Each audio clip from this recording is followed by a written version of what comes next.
Of course, he's a nationally recognized healthcare leader. He's a beloved professor, chair of the Health Systems Management Department at Rush, voted outstanding faculty member by his students.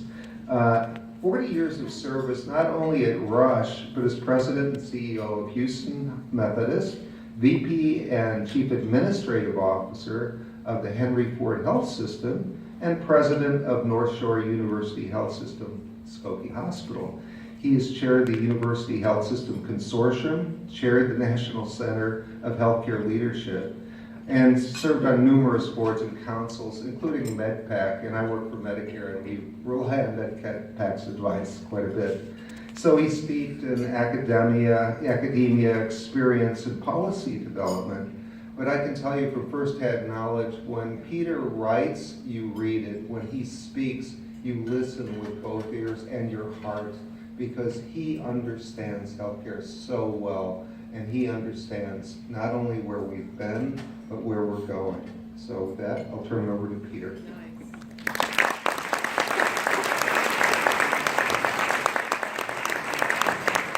It's dangerous. They've asked me to say a few words, and it just will be a few. The crowd is huge. It goes all the way back to the river. There are no empty seats. You wouldn't believe it.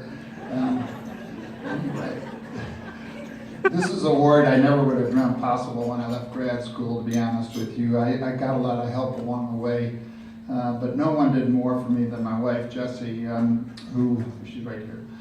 Hey, Jessie!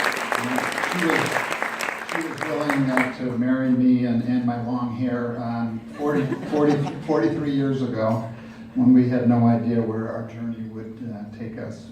I know that many of my former students and fellows are in the room. They have been mentors to me as much as I have been mentors to them.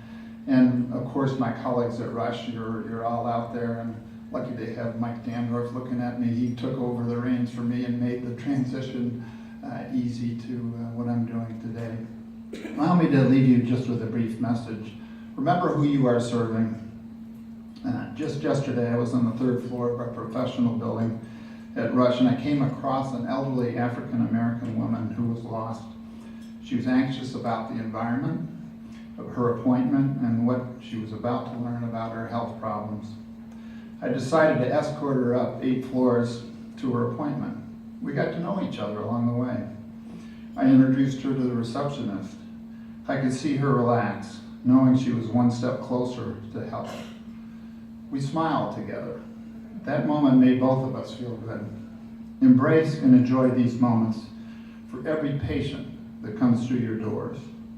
Invest as much in these interactions as you do in the competitive desire to be the leader in your market. You know, yes, you must sort through the world of repeal and replace, payment reforms, mergers and acquisitions, but remember that the enemy is not the competition, the enemy is disease. And always remember to work on your values. Your values cannot be found on your resume. It is what people say about you when you're not in the room. It is your words, your behaviors, your interactions with others, a sympathetic ear, a simple hello, a humble but confident word of optimism. Don't we need that? This is your brand. It is how you will be remembered. Every day you are putting on your brand on display in the office, in meetings, in the hallways, and yes, in your emails. The people you lead are watching. They will use your behaviors as the standard against which they too will be judged.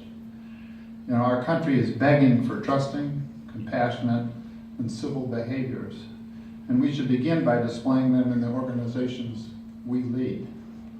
Your values will ultimately determine your fate, and your ability to multiply your talent into the successes of others will be based on these values. So, nobody knew healthcare could be so complicated. Our patients are hoping that we can create simple paths through which they can navigate when illnesses inevitably and unavoidably come. My personal benchmark for success was to be somebody who got it right, I hope I have contributed in a small way, but no, there's so much more for us to do. I'm very, very grateful for the recognition you are giving me tonight. Thank you so much.